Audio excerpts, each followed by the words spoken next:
호주는 세계에서 살기 좋은 몇 번째에 속하는 그런 좋은 나라 옳습니다. 시드니나 멜번도 세계의 수많은 도시 중에 아마 10번째 손가락에 꼽는 살기 좋은 도시로 세계에서 그렇게 정평이나 있습니다.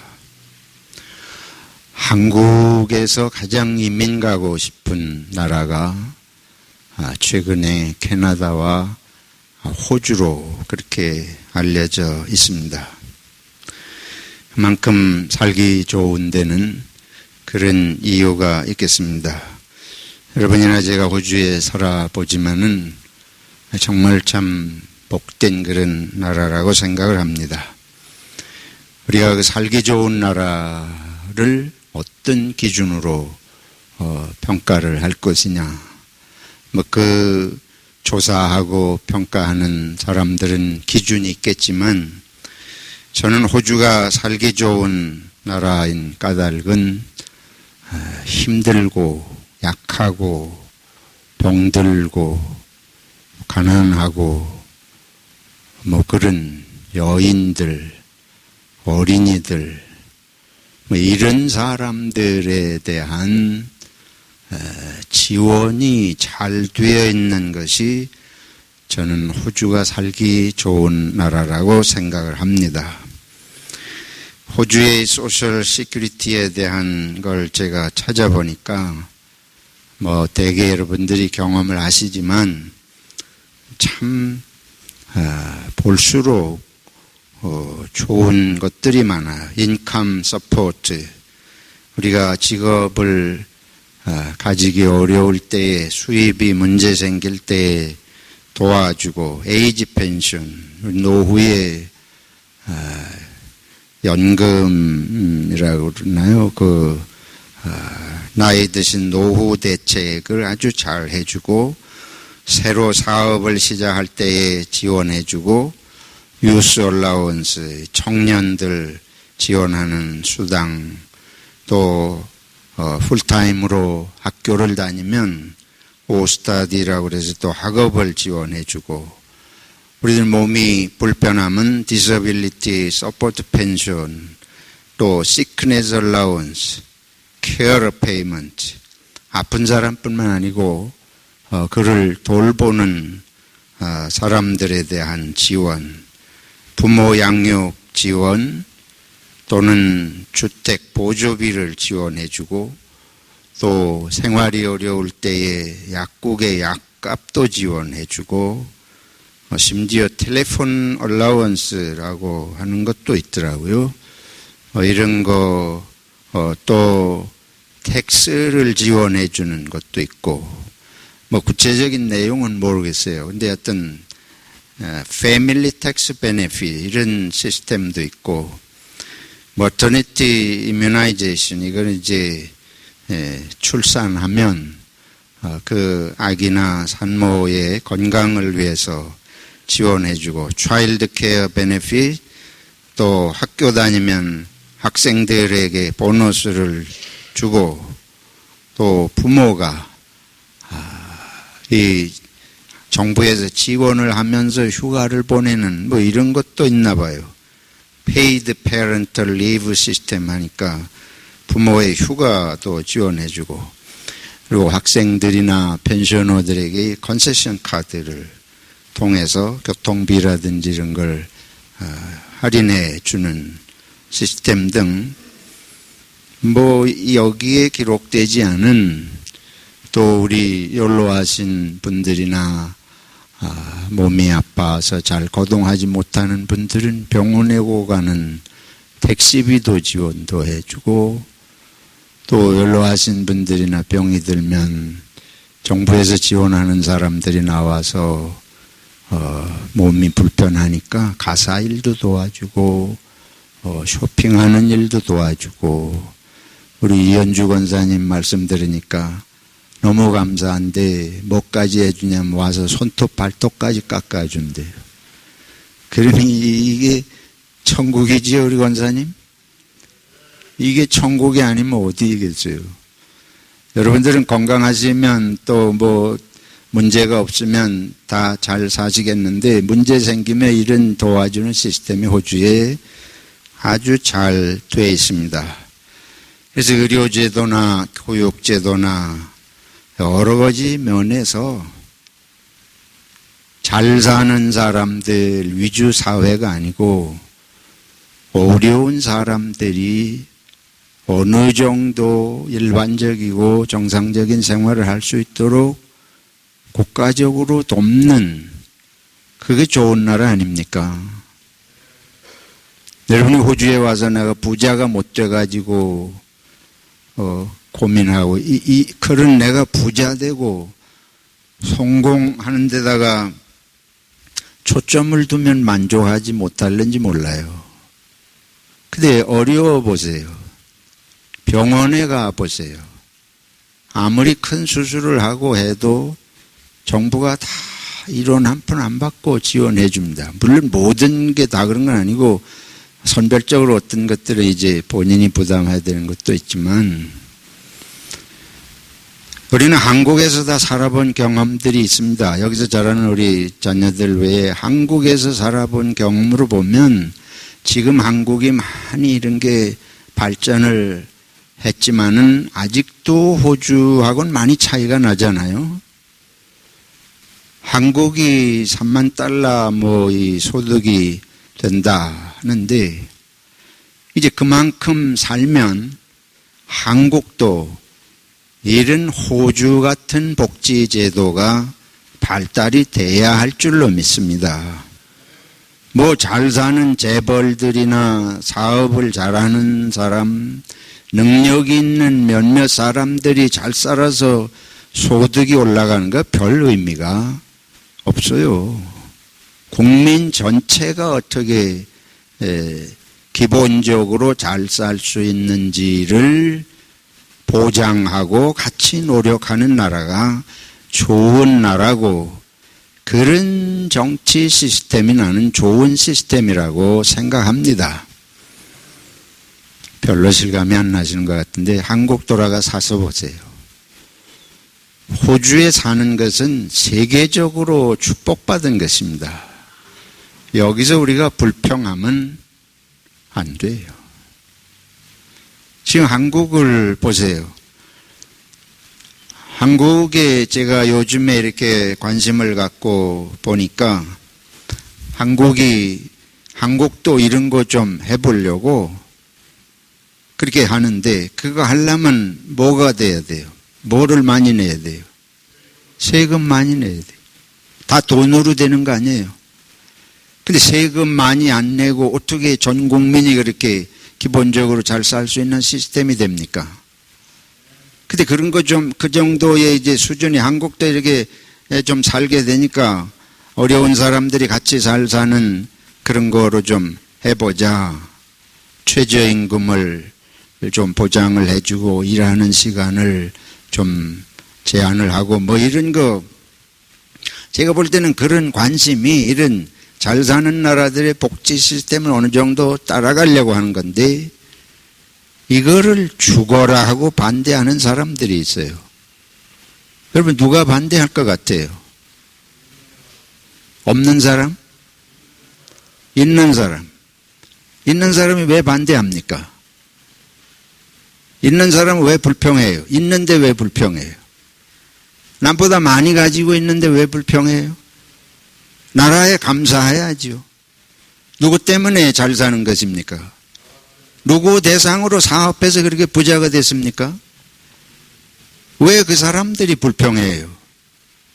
자기 거 세금으로 많이 내라고 그러니까. 그래서 돈이 10억, 20억 조금 가졌다는 사람들은 전부 정부의 불만이에요. 뭐 때문에 그러냐? 뭐 많이 내라 그래서. 세금 내라 그래서. 나는 이건 아주 악한 정신이라고 생각합니다.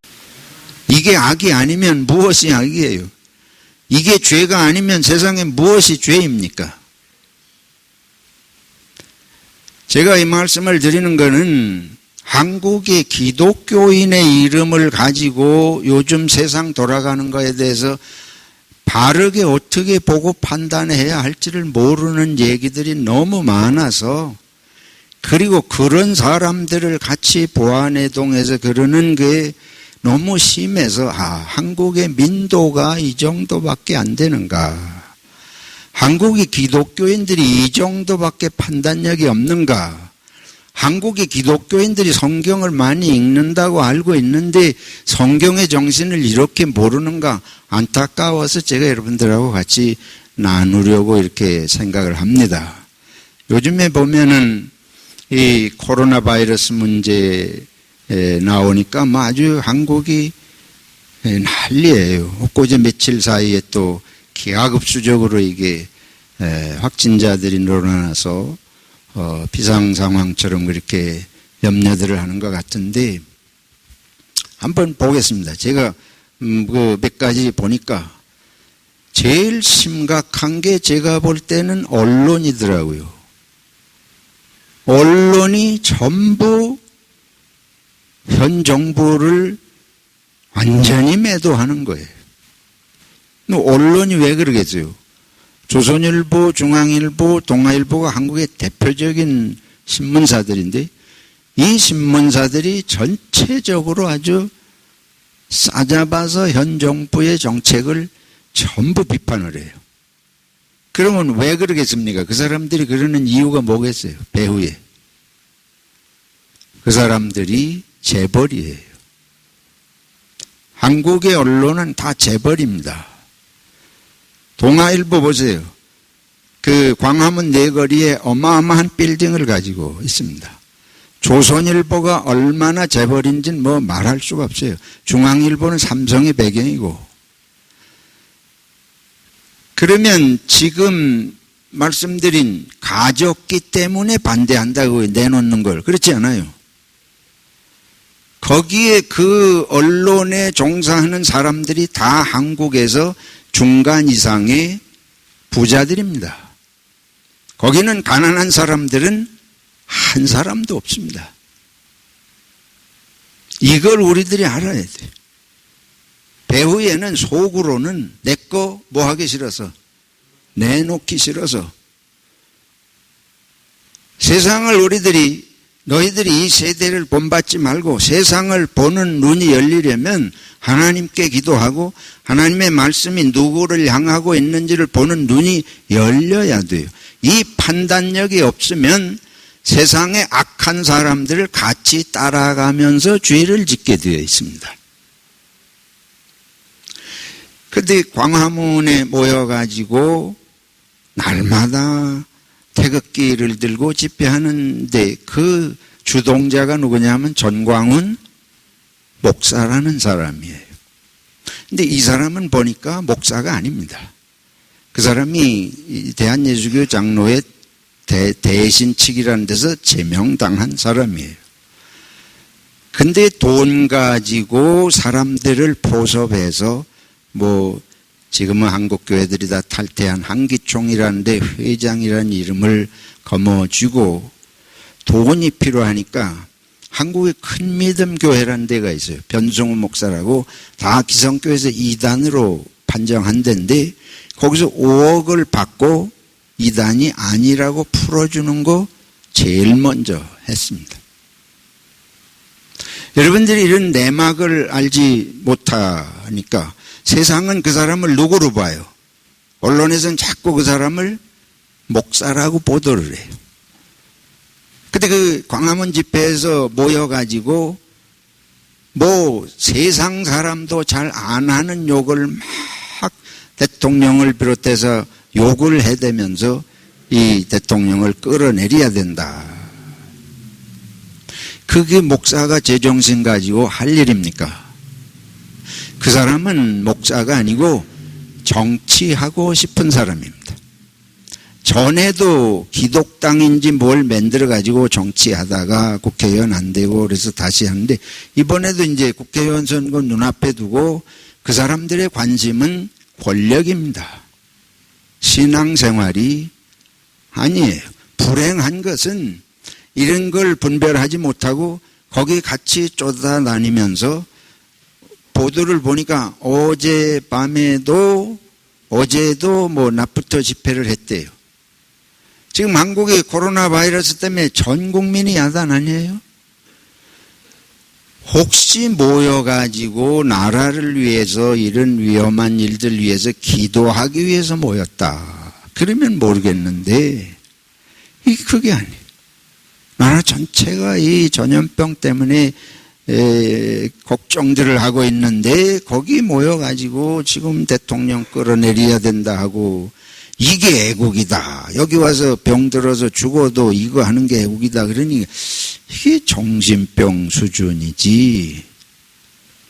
내가 여러분들은 어떻게 생각하실는지 모르지만 아주 직선적으로 제가 말씀드린다. 이거는 하나님의 종이라고 할 수가 없는 거예요. 그게 정치욕에 사로잡혀서 자기 과시욕에 사로잡히지 않고 어떻게 지금 상황에서 그렇게 할 수 있습니까? 목사가 아닌 우리 공화당인지 뭐 하는 그 사람들 아주 극우파인데 이 사람들도 그거 집회한다 그랬다가 이 상황이 되니까 대구에서 신천지 중심으로 막 확진자가 쏟아져 나오니까 이 사람들이 취소했는데 이 개신교 목사라는 제목을 다른 자들이 이루고 또 그러면은 거기에 많은 사람들이 박수를 쳐요. 왜? 현 정부 싫은 사람들은 다 아주 욕하고 싶은데 대신 그러니까 이게 참 불행한 일이 아닐 수 없습니다. 저는 뭐 정치적으로 어느 편향된 걸 얘기 드리려는 게 아니고 성경적으로 보면 근데 그 사람들이요 이 목사들 중에 용서하시고 들으세요. 대형교회 목사는 가난합니까? 부자입니까?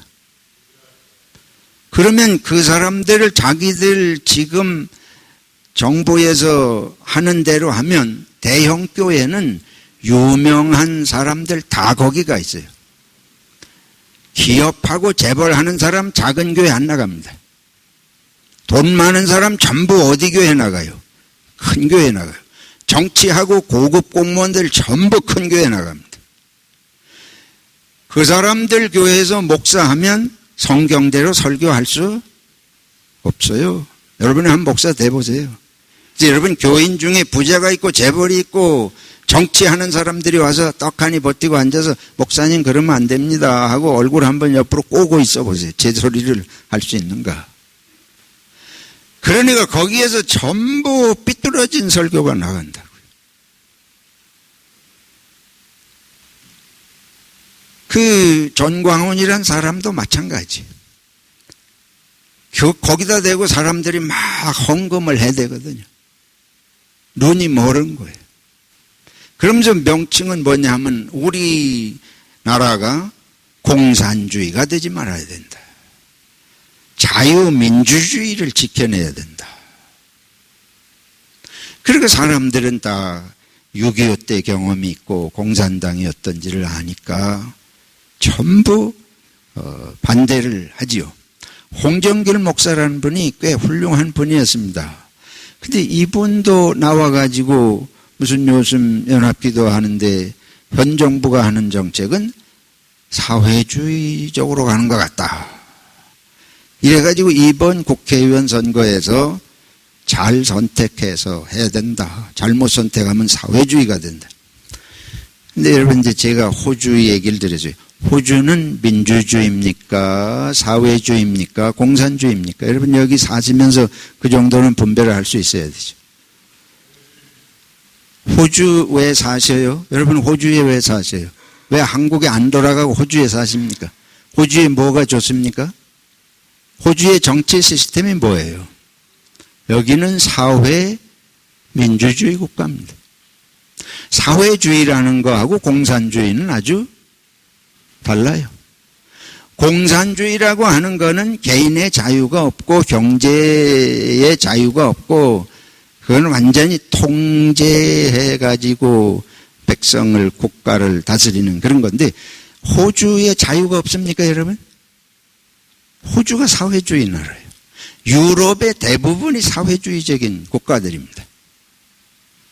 그 사회주의적이라는 건 뭘 말하는가 하면 사회가 같이 잘 살자는 얘기예요.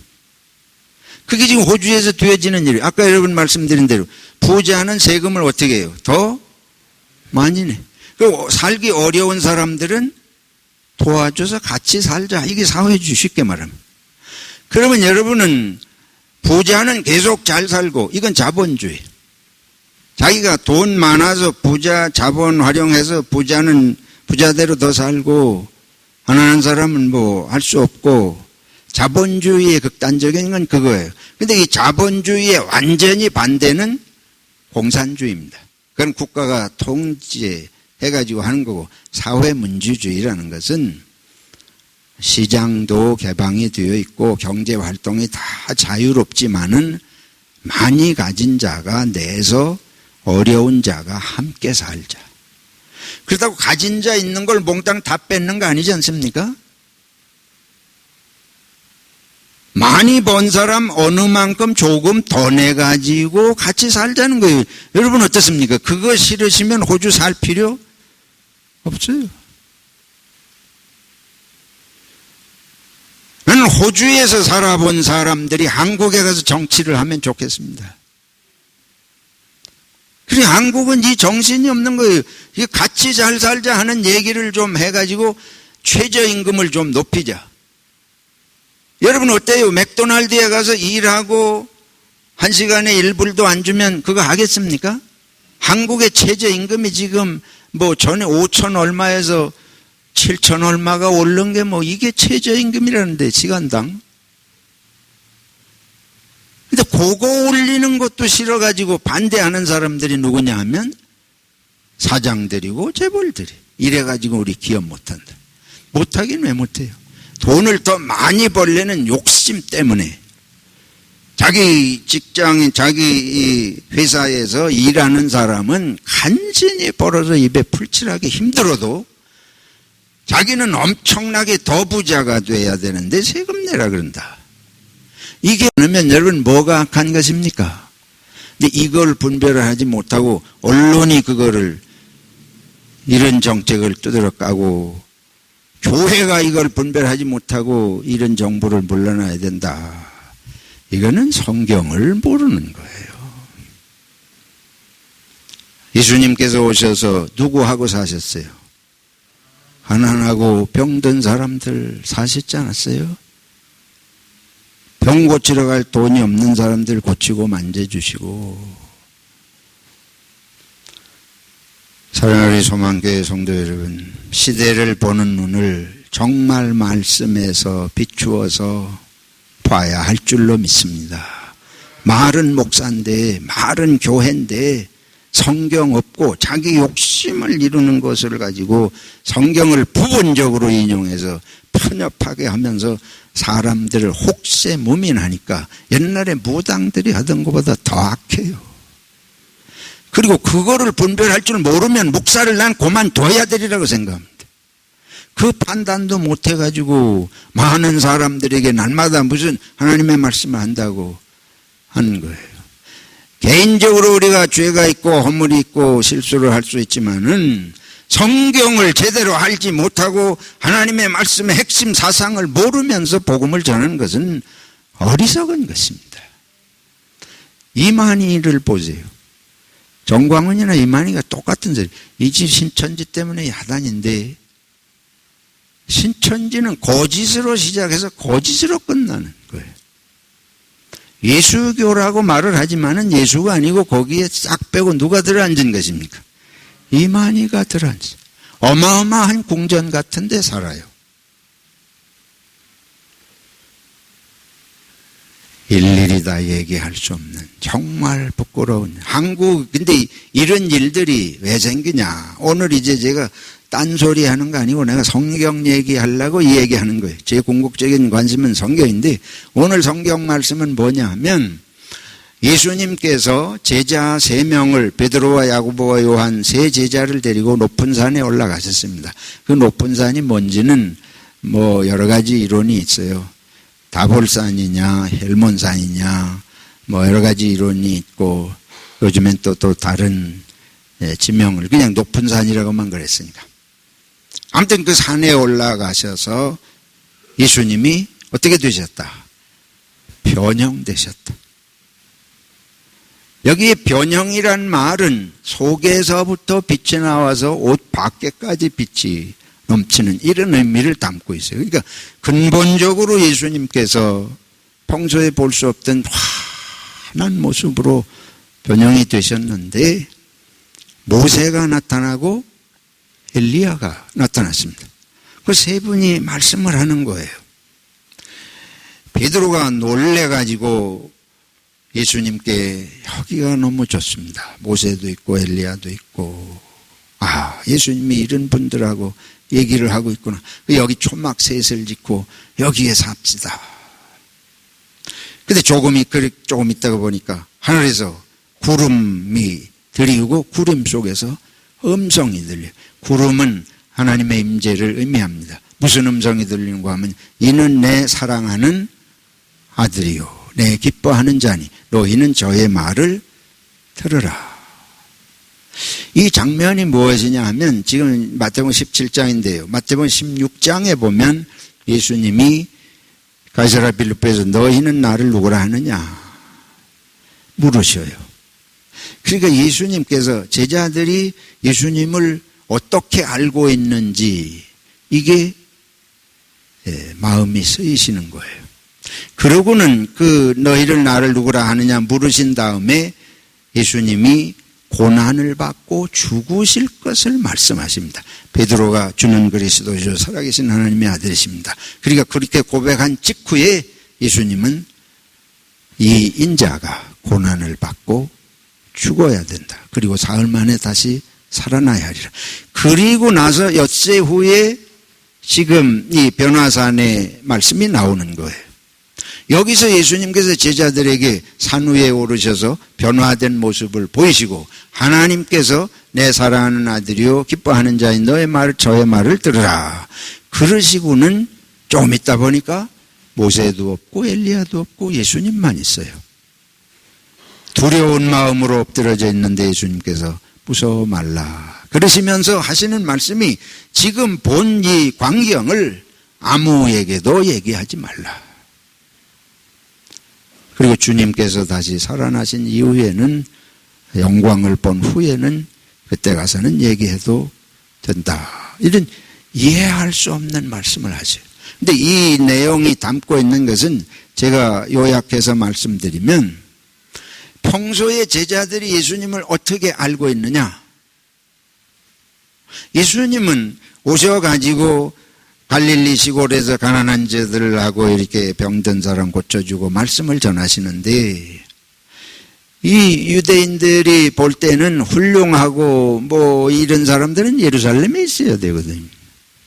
예루살렘에서 정치하고 이름 날리는 사람들.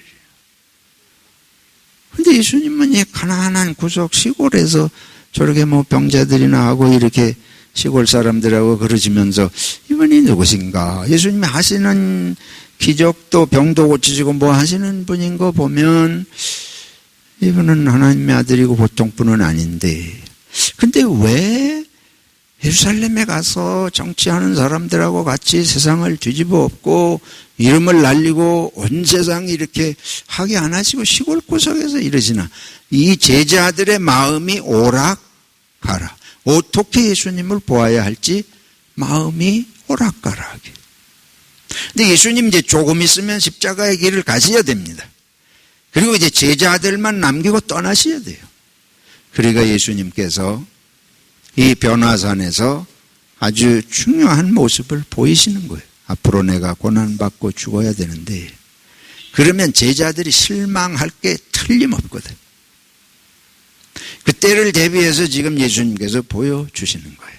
하나님께서 내 사랑하는 아들이요 내 기뻐하는 자니. 예수님의 그런 변화되고 하나님의 음성을 듣는 모습을 보면서 이들이 우리가 따르고 우리가 섬기고 바라보는 예수님이 이분이 바로 하나님의 아들이시고 하나님의 일을 구원의 역사를 이루러 오신 분이다 하는 걸 잊지 말아라. 잘못 생각하지 않도록 이 장면을 보이시는 것입니다. 그래서 일부러 그냥 보통 사람들이 우리 같으면은 자기를 과시하려 그러면, 자기를 세상에 알려서 무슨 뜻을 이루시려 그러면 사람들 보는 데서 이렇게 되면 온 세상이 놀랄 거 아니에요.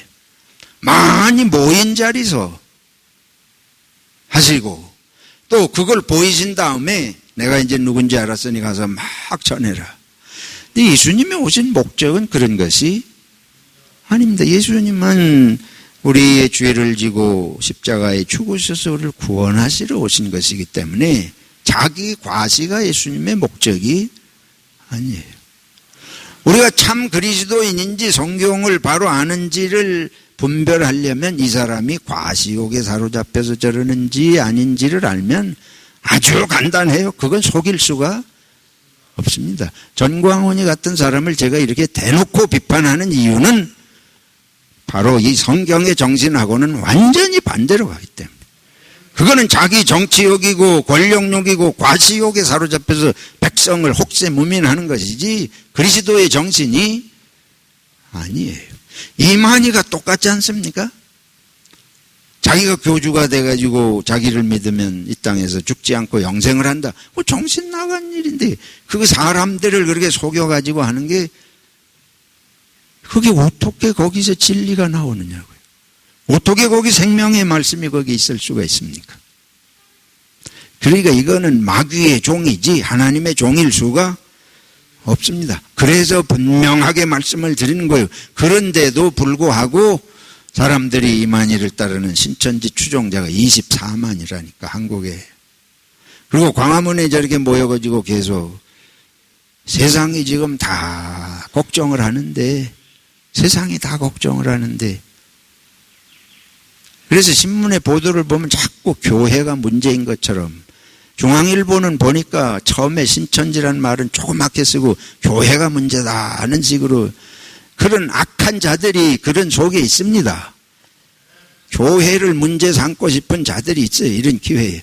어쨌든 그런 거 통해 가지고 다 눈을 그렇게 뜨고 교회 욕할 거리를 찾는 세상인데 이걸 분별을 못하고 그렇게 하면 서울시장이 나와서 이런 집회를 삼가해 주십시오 하고 하는데 그걸 어기는 게 더 무슨 뭐를 하는 것처럼. 그러니까 이거는 정신병자예요. 용서하시고 들으세요. 아주 국민들을 악하게 몰고 가는 세력이라고 난 분명히 말씀드리고 싶습니다. 우리 한국은 정신 차리고 이 나라의 어려운 일들을 놓고 교회가 기도해야 되고 같이 안타까워해야 되고 지금 정치가 정치가 뭐예요? 정치라고 하는 게 국민들이 이런 어려운 삶을 같이 고민하고 같이 걱정하는데 이건 더 하나님의 뭘 받아서 뭐 하는 것처럼 해가지고 세상의 조롱거리가 되고 세상의 걱정거리가 되고 있으니 그게 어떻게 하나님의 영을 인도함을 받는 사람들입니까? 결론은 이것입니다.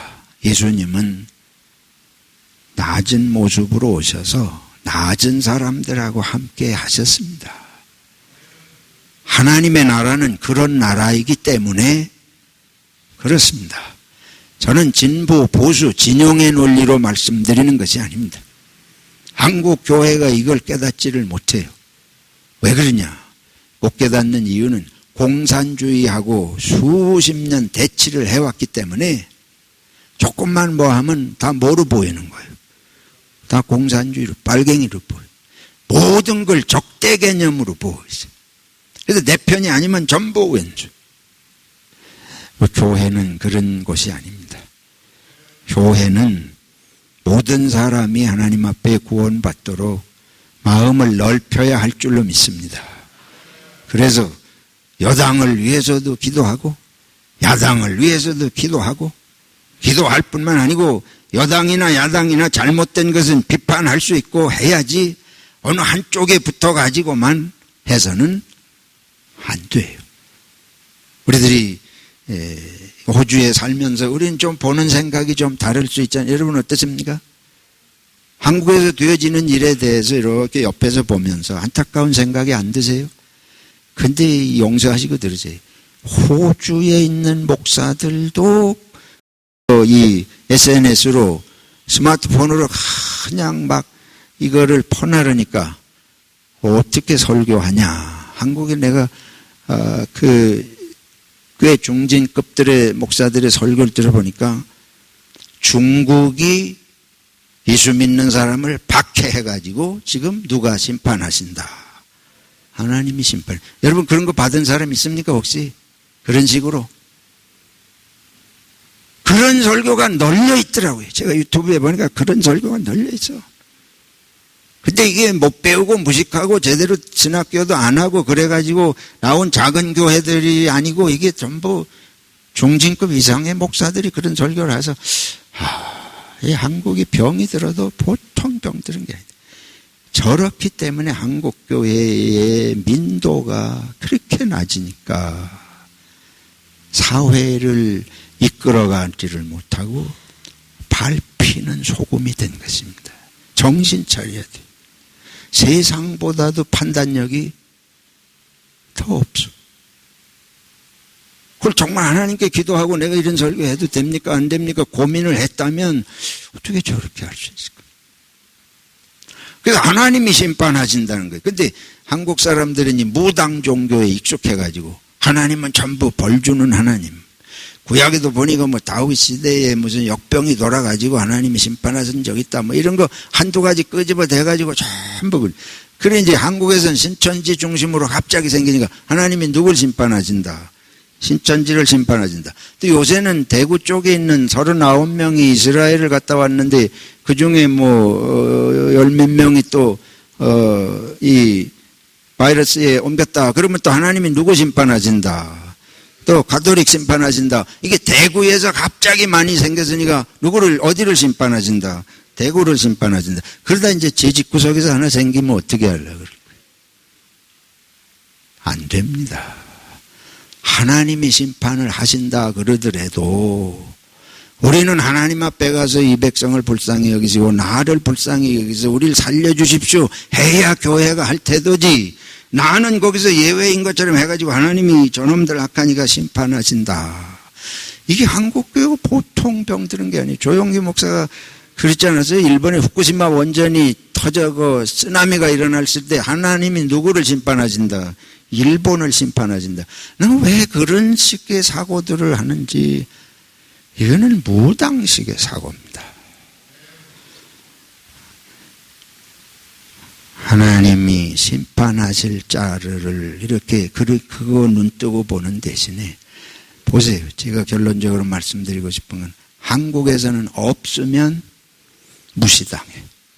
호주에서는 없으면 돌봄을 받을 대상이에요. 이게 제대로 된 나라하고 못된 나라의 기준입니다. 없고 못 배우고 약하면 무시당할 대상으로 보는 세상하고 없고 병들고 약하면 돌봐야 될 세상하고 어디가 천국이겠어요, 여러분? 그럼 복음은 진리는 어디에 서야 됩니까? 그것도 우리가 분별이 안 돼요. 하나님의 복음이 예수님의 복음이 진리가 어디에 서야 되겠습니까? 호주는 나는 완벽한 나라는 아니지만 이 정도 사회 민주주의적으로 이 정도 나라 되는 게 이게 쉬운 일이 아니에요. 우리들이 이런 거 배워가지고 한국에서 정신부터 그렇게 바꿔야 돼. 근데 이게 왜 이 호주에선 되는데 왜 한국에서 안 되냐. 여기는 그래도 여기도 제수들이 와서 뭐 시작은 됐지만은 여기 그래도 이 기독교 정신의 뿌리가 있는 곳이고 한국은 무당 종교 뿌리 때문에 안 되는 것입니다. 다른 게 없어요. 난 이게 뿌리는 종교라고 봅니다. 한국의 종교가 기독교로 바뀌어야 되고 기독교가 무당적 기독교가 아니고 기독교적 기독교가 돼야 할 줄로 믿습니다. 성경을 좀 더 읽고 연구하면서 여러분 호주에서 우리 소망교회 같이 작은 교회에서 이름 없이 사는 거에 대해서 그거 마음 약해질 거 없어요. 예수님도 이렇게 시골에서 그렇게 말없이 사시면서 하나님 일을 하셨습니다. 자기 과시하려고 사신 것이 아니에요. 여러분들이 예수님을 믿고 의지하면서 오늘의 삶을 감사하고 묵묵히 그리스도의 모습으로 가면 하나님께서 영광을 받으시고 여러분의 삶을 통해서 역사하실 줄로 믿습니다.